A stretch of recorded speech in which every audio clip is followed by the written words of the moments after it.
عورت مردوں کی طرح نماز پڑھے یا الگ؟ کہا جاتا ہے کہ مرد اور عورتوں کی نماز میں فرق ہے، لیکن ابھی حال ہی میں مجھے پتہ چلا ہے کہ کوئی فرق نہیں ہے۔ بس اگر کوئی غیر محرم موجود ہو تو عورت کو تھوڑا سا سمٹ کر نماز پڑھنی ہوتی ہے۔ اگر ہم نے ساری زندگی مرد سے الگ طریقے سے نماز پڑھی ہو تو کیا ہمیں پچھلی نمازوں کی قضا کرنی ہوگی، یا اب صحیح طریقے سے نماز پڑھ لیں تو کافی ہوگا؟ منہال صاحبہ، جناب منہال صاحبہ محترمہ، شریعت میں عورت کی نماز اور مردوں کی نماز میں فرق ہے، اور یہ فرق اجماع امت سے ثابت ہے۔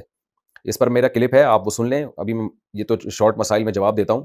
مرد اور عورتوں کی نماز میں فرق، یہ کئی سارے کلپ آ جائیں گے، وہ آپ سارے سن لیں، تو اس میں مدلل بتایا میں نے۔ بہت سے مسائل اجماع امت سے ثابت ہوتے ہیں، تو چاروں اماموں کا اس پر اجماع ہے، حنفیہ کا، مالکیہ کا، شافعیہ کا، حنابلہ کا۔ امام احمد بن حنبل جو امام بخاری کے استاذ ہیں، انہوں نے بھی یہ بات لکھی ہے کہ عورت سمٹ کے نماز پڑھے گی۔ امام شافعی بھی کہتے ہیں، امام مالک بھی، اور حنفیہ کا بھی یہی مذہب ہے۔ تو یہ تو بعد میں شروع کیا ہے، حتیٰ کہ قدیم اہل حدیث جو تھے نا ہندوستان میں، وہ بھی 150-200 سال پرانے ان کے فتوے دیکھیں گے آپ، وہ بھی یہی کہتے تھے کہ عورتیں سمٹ کے نماز پڑھے گی۔ عرب علماء کے قدیم جتنے فتاوی ہیں، سعودیہ کے ہوں، کویت کے ہوں، وہ سب میں یہی لکھا ہے کہ عورت سمٹ کے نماز پڑھے گی۔ تو کچھ مسائل اجماع سے ثابت ہوتے ہیں، ان کے لیے صریح حدیث کی ہمیں ضرورت نہیں ہوتی۔ جیسے عورت آہستہ آواز سے لبیک کہے گی، زور سے لبیک نہیں کہے گی، اس کا کسی حدیث میں تذکرہ نہیں ہے، اجماع امت سے ثابت ہے۔ عورت جو ہے صفا مروہ پہ دوڑے گی نہیں بلکہ چلے گی، کسی حدیث سے ثابت نہیں ہے، اجماع امت سے ثابت ہے۔ اسی طرح عورت کا سمٹ کے نماز پڑھنا، یہ اجماع امت سے ثابت ہے۔ اب عرب علماء نے اس کو تبدیل کیا ہے، جو ہم سلفی علماء ہیں، انہوں نے اس حدیث کے پیش نظر کے حدیث میں آتا ہے صلو کما رأیتمونی اصلی، ایسے نماز پڑھو جیسے میں نماز پڑھتا ہوں۔ تو انہوں نے کہا بھائی نبی نے تو مرد اور عورت کی نماز میں کوئی فرق نہیں رکھا، تو اس لیے ہم بھی، عورتیں بھی ایسے پڑھیں گی جیسے نبی نے پڑھی، تو سمٹ کے نہیں پڑھیں گی۔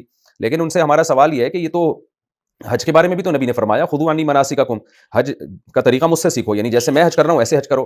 تو نبی نے تو زور سے لبیک کہا ہے، تو عورت پھر آہستہ کیوں لبیک کہہ رہی ہے؟ نبی نے تو صفا مروہ میں دوڑے ہیں، تو عورت چل کیوں رہی ہے، دوڑ کیوں نہیں رہی؟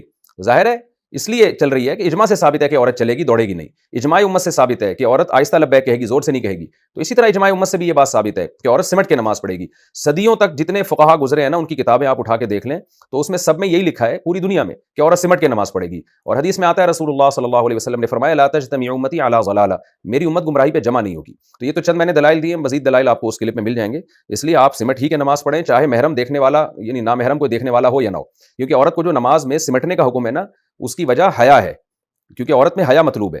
اب دیکھیں نبی صلی اللہ علیہ وسلم نے حکم دیا عورت کی گھر کی نماز مسجد سے افضل ہے، اور گھر میں بھی کمرے کی نماز صحن سے افضل ہے۔ اسی طرح عورت کو حکم ہے کہ پورا جسم ڈھانپ کے نماز پڑھے، وہ چاہے کوئی دیکھنے والا ہو یا نہ ہو، پھر بھی وہ مکمل پراپر ڈریس پہن کے نماز پڑھتی ہے۔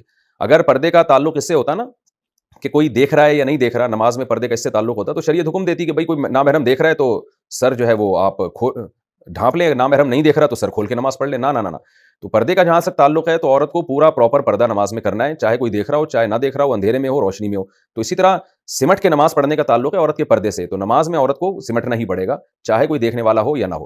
ہاں یہ ضرور ہے کہ سمٹے بغیر نماز پڑھ لی تو رکن چونکہ نماز کا ادا ہو جاتا ہے، تو نماز تو ادا ہو جائے گی، لوٹانے کی ضرورت نہیں ہے، لیکن بہرحال یہ کام خلاف سنت ہے، اور مزید اس پر میں کلپ ریکارڈ کروا چکا ہوں، اس میں دیکھا جا سکتا ہے، سرچ کیا جا سکتا ہے۔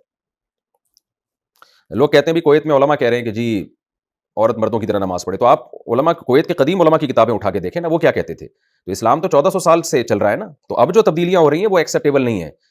1400 سال سے جو علماء کے فتویٰ چلا آ رہا ہے اسی کو فالو کیا جائے گا۔